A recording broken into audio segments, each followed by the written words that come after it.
Outreach program adalah merupakan salah satu program pameran bergerak Pusat Sejarah Brunei yang diselenggarakan oleh bahagian pameran dan perkhidmatan dengan kerjasama bahagian-bahagian lain di bawah Pusat Sejarah Brunei. Antara objektif bagi program ini diadakan ialah bagi mendokong dasar dan tujuan penubuhan Pusat Sejarah Brunei, iaitu memperkenalkan kemasyhuran Brunei dalam sejarah kepada umum sama ada di dalam maupun di luar negeri. Ianya merupakan aktiviti tahunan bahagian pameran dan perkhidmatan, memberikan pengetahuan kepada penuntut-penuntut sekolah menengah dan rendah tentang sejarah negara Brunei Darussalam dan juga memberikan pendedahan kepada generasi muda tentang kaedah dan pendekatan sejarah yang lebih mudah untuk diketahui. Hadir di majlis program ini ialah pemangku Timbalan Pengetua Pusat Sejarah Brunei, iaitu Ketua Bahagian Pameran dan Perkhidmatan Yang Mulia Pengiran Hajah Mahani binti Pengiran Haji Ahmad. Antara atur cara majlis dalam program ini dimulakan dengan kata alu-aluan daripada pemangku Timbalan Pengetua Pusat Sejarah Brunei, Ketua Bahagian Pameran dan Perkhidmatan Yang Mulia Pengiran Hajah Mahani binti Pengiran Haji Ahmad. Outreach program yang diadakan ini merupakan salah satu aktiviti tahunan bahagian pameran dan perkhidmatan Pusat Sejarah Brunei yang dikendalikan bersama bahagian pembelajaran dan perpustakaan, bahagian penerbitan dan pemasaran, bahagian pen Borneo, bahagian penyelidikan dan dokumentasi, bahagian penggambaran dan refografer. Dengan tujuan untuk memasyarakatkan sejarah bangsa dan negara kepada generasi belia, khususnya penuntut sekolah. Outreach program ini juga bertujuan untuk membantu penuntut memahami sejarah secara edukatif, rekreatif dan inspiratif melalui kaedah dan pendekatan sejarah yang lebih mudah difahami, diikuti dan diketahui. Diikuti setelah itu ucapan daripada Timbalan Pengetua Sekolah Menengah Sofri Bolkiah Yang Mulia Cikgu Pitar bin Pangkat.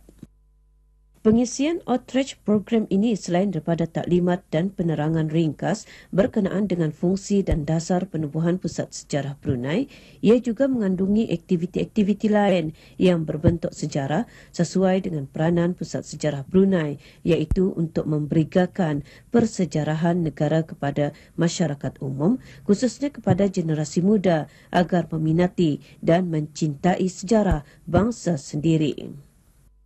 Antara program dan aktiviti-aktiviti yang disediakan adalah seperti ceramah atau taklimat tentang penyelidikan sejarah yang disediakan oleh bahagian penyelidikan dan dokumentasi Jerewara Terbitan Pusat Sejarah Brunei bagi sekolah-sekolah menengah daerah Tutong daripada bahagian penerbitan dan pemasaran, pameran sejarah, tunjuk cara tangkapan batu nisan, tunjuk cara seni khat Jawi, kuis sejarah, tayangan video dokumentari sejarah dan pengambilan ahli-ahli perpustakaan Pusat Sejarah Brunei.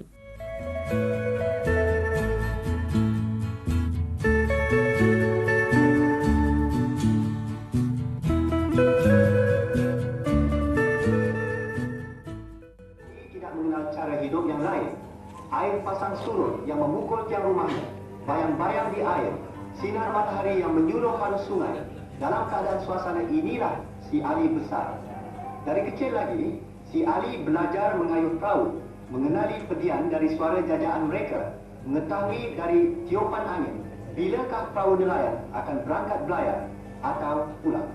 Melalui aktiviti outreach program ini dihasrat akan dapat memberikan pendedahan positif dan pengetahuan berguna kepada generasi muda khususnya penuntut-penuntut sekolah rendah dan menengah tentang kepentingan mempelajari dan mengetahui sejarah serta relevannya pelajaran sejarah terhadap pembangunan negara. Aktiviti ini juga diharap akan dapat memberikan pendedahan kepada penuntut-penuntut sekolah melalui interaksi dan sisi soal jawab tentang apa jua persoalan timbul khususnya perkara-perkara yang melibatkan sejarah negara. Memang sesuailah dengan program yang diungkayahkan ini di mana fungsi dan peranan bahagian pameran dan perkhidmatan ialah memberikan perkhidmatan kepada orang awam khususnya pengkaji dan peminat sejarah yang ingin mendapatkan maklumat khususnya tentang persejarahan negara kita, Brunei Darussalam. Di samping itu, bahagian ini juga mengusahakan aktiviti-aktiviti sejarah yang dikhususkan kepada audiens tertentu seperti ceramah, pameran bergerak, kuis sejarah dan sebagainya sebagai salah satu media yang menjadi penghubung di antara pusat sejarah Brunei kepada masyarakat. Mudah-mudahan segala kebaikan yang diperolehi menerusi aktiviti-aktiviti bersejarah ini ianya akan dapat menjadi pemangkin khususnya dalam mempertahankan dan menjaga survival sejarah negara kita khususnya dalam menempuhi dunia globalisasi yang semakin mencabar